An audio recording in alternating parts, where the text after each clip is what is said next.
ഇപ്പോൾ കിട്ടിയ വളരെ പ്രധാനപ്പെട്ട ഒരു വാർത്തയിലേക്ക്. ആലുവ എടയപ്പുറത്ത് 12 വയസ്സുകാരിയെ കാണാതായി. ഇതര സംസ്ഥാന തൊഴിലാളിയുടെ മകളെ വൈകിട്ട് 4:30 മുതലാണ് കാണാതായത്. പോലീസ് അന്വേഷണം ആരംഭിച്ചു.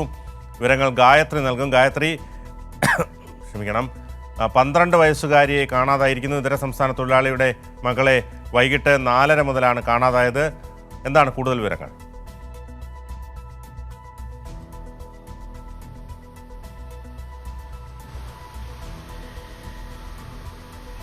വിനുവുമായിട്ട് 4:30 കൂടിയാണ് കുട്ടിയെ കാണാതാകുന്നത്. ഇതര സംസ്ഥാന തൊഴിലാളിയുടെ മക്കൾ, ഇതര സംസ്ഥാനത്തു നിന്ന് വന്ന ദമ്പതികളുടെ മകളെയാണ് കാണാതായിരിക്കുന്നത്. വൈകിട്ട് സൂപ്പർ മാർക്കറ്റിൽ പോകുന്നു എന്ന് പറഞ്ഞിറങ്ങിയ കുട്ടിയാണ് പിന്നീട് തിരിച്ചു വരാതെ അന്വേഷണം ആരംഭിച്ചിരിക്കുന്നത്. പോലീസ് അന്വേഷണം ആരംഭിച്ചു കഴിഞ്ഞിരുന്നു. പോലീസിൽ നിന്ന് മനസ്സിലാക്കുന്ന വിവരങ്ങൾ അനുസരിച്ച് കുട്ടി സ്വമേധയാ വീട് വിട്ട് ഇറങ്ങിയതാണ് എന്നാണ് നിലവിൽ പോലീസ് കൈമാറുന്ന വിവരം.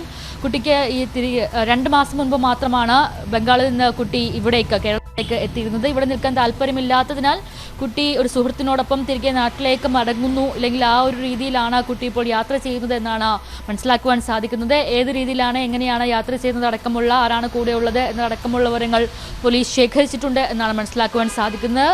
വരും മണിക്കൂറുകളിൽ തന്നെ കുട്ടിയെ കണ്ടെത്താൻ ആകും എന്ന പ്രതീക്ഷ തന്നെയാണ് പോലീസ് പങ്കുവയ്ക്കുന്നത്. ശരി, വ്യക്തമാണ്. ആലുവ എടയപ്പുറത്ത് 12 വയസ്സുകാരിയെ കാണാതായി. ഇതര സംസ്ഥാന തൊഴിലാളിയുടെ മകളെ വൈകിട്ട് 4:30 മുതലാണ് കാണാതായത്. പോലീസ് അന്വേഷണം ആരംഭിച്ചിട്ടുണ്ട്. വിവരങ്ങളാണ് ഗായത്രി നൽകിയത്.